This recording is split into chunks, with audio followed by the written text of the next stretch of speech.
সুন্দর বাচ্চা কাচ্চারা খেলছে, আমাদের প্রিয় বাচ্চারা পাড়ার।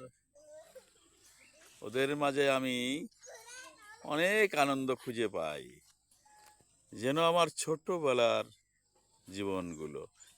খেলাধুলা করো, খেলাধুলা করো। আমি ভিডিও করছি, একটু খেলাধুলা করো তোমরা। হ্যাঁ, আচ্ছা, খেলাধুলা করো সুন্দর। সব মনে আছে, ওদের মাঝে আমি বিলীন হয়ে গেছি। সবাইকে নিজের মতো মনে হচ্ছে, আমার সেই ছোটবেলার দিনগুলো। সুন্দর, এই না হলে জীবন। কি সুন্দর প্রাণোচ্ছল, একদম হাসি উদ্বেলিত, সুন্দর। এখন থেকে বুঝতে পারছি জীবনের তাৎপর্য ও মানে। এখন 60-এর কাছাকাছি, তাই বলছি যে জীবনটাকে উপলব্ধি করুন। আপনার বাচ্চাকে একদম ঘরের ভিতর বেঁধে রাখবেন না, প্রকৃতির সাথে বড় হতে দিন। দেখবেন ঠিকই সে সাবলীলভাবে, সুন্দরভাবে প্রকৃতি থেকে অনেক কিছু আহরণ করবে, বাইরের পরিবেশ থেকে জ্ঞান লাভ করবে। এইভাবে ধীরে ধীরে একটা সুন্দর মননশীল পরিবেশ হবে।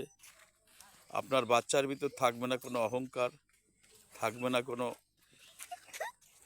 হিংসা। দেখুন তো কি সুন্দর এরা। আমার এই বাচ্চাদের পেটে ঠিকমতো ভাত নেই, কিন্তু ওদের ভিতর আনন্দ আছে। সাবলীলভাবে একদিন তারা বড় হয়ে উঠবে। ওদেরকে একটু আশীর্বাদ করবেন। বঙ্কিমনগর রেল স্টেশনের ধারে ওরা থাকে, আমারই বাড়ির কাছে। কেউ যদি প্রয়োজন মনে করেন, ওদের একটু সাহায্য করবেন ওদের বড় হওয়ার জন্য। ওদের প্রত্যেককে বলি, তোরা বঙ্কিমনগর প্রাথমিক স্কুলে ভর্তি হবি, গেলেই মাস্টারমশাই ভর্তি করে নেবে। হ্যাঁ, তা ওরা স্কুলে, এর ভিতর কেউ কেউ যায়, সরকারি জামা জুতো বই পুস্তকও পেয়ে থাকে, খাবারও পেয়ে থাকে, মিড ডে মিল পেয়ে থাকে। সবাইকে আন্তরিক ধন্যবাদ। যে এখন কোনো বাচ্চাই যেন স্কুলের গণ্ডির বাইরে না থাকে। সব মাস্টারমশাইদের প্রতি এই আহ্বান রাখছি, আপনারা সরকারি স্কুলগুলোকে বাঁচিয়ে রাখুন, চেষ্টা করুন, উন্নতি করুন। ধন্যবাদ।